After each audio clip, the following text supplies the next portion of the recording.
I hope इस video से at least इतना मोटिवेशन ज़रूर मिलेगा कि जितना भी हुआ है उसको भी हम अच्छे से लिख सकते हैं। तो ऐसा नहीं है कि हमें 60 to 70% आना ही चाहिए पेपर में, कभी कभी 30 to 40% में भी आ जाते हैं मार्क्स।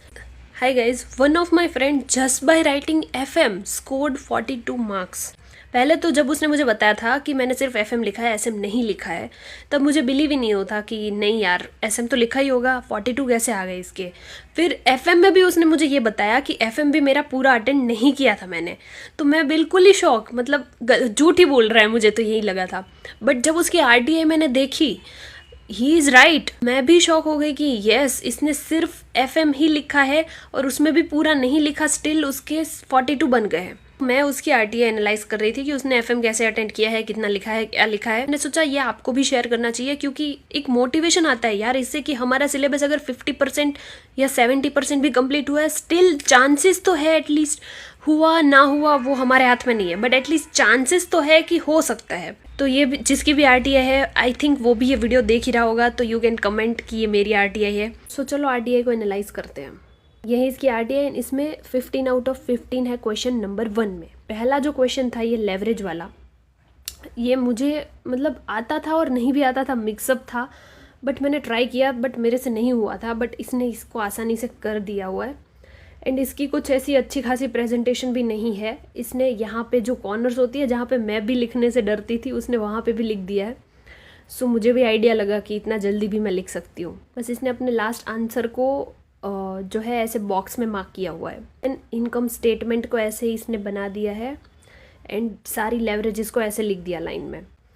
तो इसने यहाँ पे भी लिख दिया जहाँ पे हमको सिर्फ नंबर मारना होता है, मतलब इतना कोई इशू नहीं है इस चीज़ का। जहाँ पर डू नॉट राइट एनीथिंग लिखा है बस वहाँ पर ही हमें नहीं लिखना, बाकी सब जगह हम लिख ही सकते हैं। तो ये था question number 1A, 5 out of 5। अब 1B है, तो सबसे पहले वर्किंग नोट इसने बनाई हुई है। आई थिंक 1B तो मैंने भी किया था, तो 1B एंड इसमें जो 7% ग्रोथ रेट आ गई, यहाँ तक मैंने किया था, मुझे याद है 22.448 आ गया। एंड ये अपना डिबेंचर का जो था, डिबेंचर वाला जो मतलब शेयर्स को डिबेंचर वाला जो क्वेश्चन आता है ना, वही सवाल है ये। तो एवरेज क्वेश्चन ही था, बट आई थिंक सिर्फ 5 मार्क्स का मुझे थोड़ा ये लगा कि इसको एटलीस्ट 7 से 8 मार्क्स का होना चाहिए था। टाइम टेकिंग क्वेश्चन था।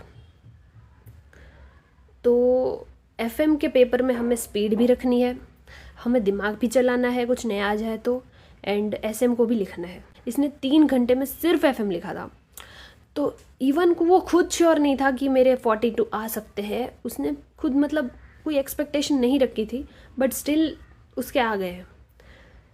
तो ये क्वेश्चन 1B जो था उसमें उसके 5 आउट ऑफ 5 है, पूरे मार्क्स है। इसके बाद था जो 1C जो था वो डिविडेंड वाला क्वेश्चन था, एंड तो इसमें भी इसके 5 आउट ऑफ 5 है। एंड यस, फर्स्ट क्वेश्चन में ही इसने बहुत अच्छा स्कोर कर लिया। इसका मतलब मैं भी समझ गई कि हाँ यार, 1 ही अच्छे से लिखा है, पूरा FM अच्छे से अटेंड ही नहीं किया है, एंड MCQ से बस, तो ऐसे इसका स्कोर अच्छा हो चुका है। तो ये क्वेश्चन 1 था जो बहुत अच्छे से इसने प्रिपेयर किया एंड लिखा हुआ है। क्वेश्चन 1 ने ही बचा लिया आई थिंक, तो ये बहुत अच्छी चीज़ हो गई। फिर क्वेश्चन नंबर 3 लिखा हुआ है इसने, जिसमें इसके इतने ज़्यादा कुछ मार्क्स है नहीं। ये डिविडेंड वाला क्वेश्चन था, तो इसमें आई थिंक 3 मार्क्स है, डिविडेंड वाला क्वेश्चन था। एंड उसके बाद 2 लिखा है जो इन्वेस्टमेंट वाला था। इन्वेस्टमेंट वाला क्वेश्चन इजी क्वेश्चन था, इतना हार्ड नहीं था, तो इसका ये सही हुआ है मेजॉरिटी। हाँ, इसका सही है, बस यहाँ थोड़ी मिस्टेक है आई थिंक। क्या मिस्टेक है? सही है ओवरऑल ये वाला क्वेश्चन, मतलब ये भी अधूरा छोड़ा हुआ है। ओके, मतलब ख़त्म। बस 3 घंटे में इसने FM लिखा और MCQs किए हैं एंड 42 स्कोर हुआ है।